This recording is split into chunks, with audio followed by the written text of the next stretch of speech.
নমস্কার, জয় মাতারা। আমি অ্যাস্ট্রো হিমাংশু ভাগ্যের দুয়ার থেকে আপনাদেরকে জানাই আন্তরিক শুভেচ্ছা, ভালোবাসা। আজ আমি যে প্রেডিকশানটি করতে চলেছি, জাতকেরা হলে ডান হাতটিকে দেখবেন এবং জাতিকারা হলে বাঁ হাতটিকে দেখবেন। দেখুন, আপনাদের যদি হাতে এই নিচস্থ মঙ্গলের ক্ষেত্রে যদি ক্রস সাইন থাকে, এইখানটায় হচ্ছে শুক্র আর রাহুর মিডিল পোর্শনটায়, এই ক্ষেত্রটাকে আমরা নিচস্থ মঙ্গলের ক্ষেত্র হিসেবে ধরে থাকি। ঠিক আছে?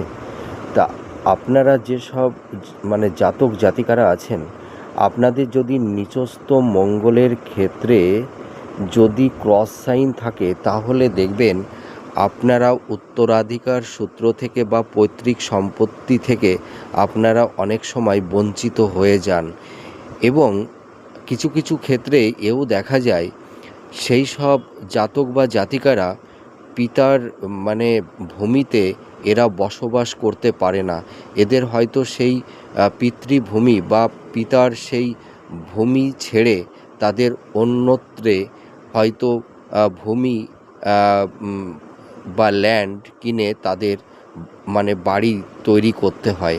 অর্থাৎ এই সব জাতক জাতিকারা অনেক সময় নিজের পিতার ভূ সম্পত্তির ওপর এরা অধিকার থেকেও বঞ্চিত হয়। অনেক সময় সেই পৈতৃক সম্পত্তিতে বা সেই ল্যান্ডে বা বাস্তু ভিটেতে, তারা বিশেষ করে জাতকেরা বসবাস করতে পারে না।